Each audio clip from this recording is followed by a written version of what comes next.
Okay, hello again. I am now here this time to talk to you about the brief history of cinema.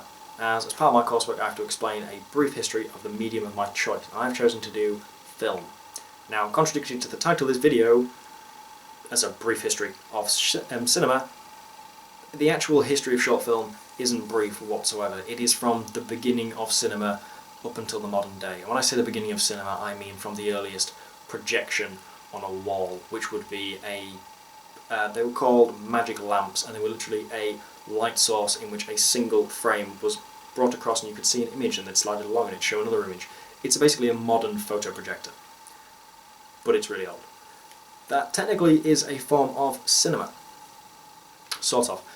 The earliest other forms of cinema are then seconds long, minutes at absolute maximum. Short films of people doing mundane daily things like going and getting the bread from the local shop, or at more extravagance, the circus acts in the local town being filmed and put on in a theatre somewhere.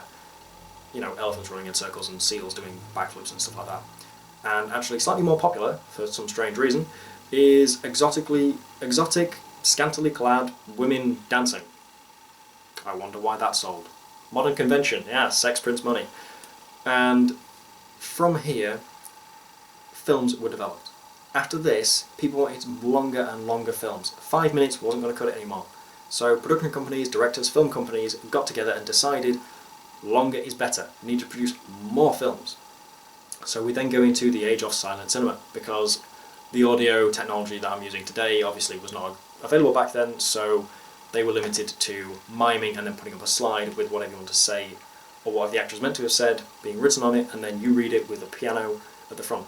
Interesting fact, at a cinema viewing of a silent movie, there would be, obviously as there's no audio track, they would employ a man with a piano, and he would sit at the front of the film with his little score sheet, and he'd watch the film, and he'd play the piano and think, this doesn't quite match the tempo, I'll speed it up a bit because there's a train driving by, and I'll speed it up, and that was done live. Imagine that, going to your local cinema and having, instead of a person saying a line, having a random person sat at the front doing an impression. Or when it comes to having a dramatic theme tune, that it's a guy with a tuba, like a guitar, sat at the front doing it because he thinks it's what it's meant to be on the screen. Really bizarre concept. So you go through the age of silent film, as I was saying, and this started to increase the run times of films. Now, the actual definition of a short film is a film with a runtime under 40 minutes. That's including the initial credits, main shoot, and final credits, and then any extras that you stick in the end. 40 minutes. That doesn't really short down. That doesn't really make a simple definition of, no, a simple comparison, sorry, of short films. So you have these films in the very beginning that may be only seconds long. That's technically a short film. And then up until the modern day, we have 3.5 hours.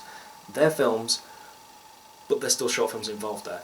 And I'm not quite sure when the actual phrase of a short film or the definition was coined, but it was put together because somebody said that, is this 5-minute film a film? Well, yeah, it is. It's a short film. You can see where they get the idea from. And short films are a fantastic thing. So we started off with silent movies, we then move on to movies with sound, and I can't remember what these were called. Talkies, that was it, they're called talkies, that's adorable. Anyway, talkies, these now films where they actually have audio. You then went from being talkies to colour film. This was a massive revolution in the media. From colour films you then go forward and you can create the long feature lengths that we have of 3.5 hours. Because Peter Jackson, that's why. I'm splitting one book into 3 movies. But I'm good with that because he can take my money, because he's great. I seem to like advertising Peter Jackson in all of my videos so far. Anyway, back on topic. Short films have been the mainstay of student cinema projects for so long now. I don't know, I think, in fact, most of our favourite directors have probably done short films. Spielberg, I know, has done one. Lucas started his career doing them. Peter Jackson did loads, like gore horror films, like stabby stuff and explosions. Loads of them. Kubrick, I think he did some. And Aronofsky, I think he's done. I think I saw it his actually. It's a very good film. I think. No, The Razor. Whoever did The Razor, check out The Razor. Good film. Might have been Kubrick. It might have actually been Kubrick. Anyway, so these have been the leading up to big money making directors. Now, it's actually big, it's not just for directors, it also makes big films too. Now, there's a film, Napoleon Dynamite. If you haven't seen it, shame on you, go watch it, come back, watch this video. I will wait for you. For those people who have seen it, good, thank you. And Napoleon Dynamite started off as a short film. It was a black and white film actually, I've seen it, it's pretty funny. Admittedly, it did take someone with some balls to say, do you know what, we're going to invest in that, because I don't think that it was actually as funny as the movie was. But obviously it's a short film, so it's not going to have as much comedy packed into it. Now what's interesting is they actually used the original actor from the short film to make the full feature length. And as a random piece of information, the guy who played Napoleon Dynamite in Napoleon Dynamite, don't actually know his name, he was paid something like $70 for his entire portrayal of the character, and then when they made a massive killing on this cult film that was like, oh my god, it's Napoleon Dynamite, they then asked him, do you want more money? To which he said yes. If he didn't, he's an idiot. Oh well. Okay, so this is, just a quick recap, the history of cinema.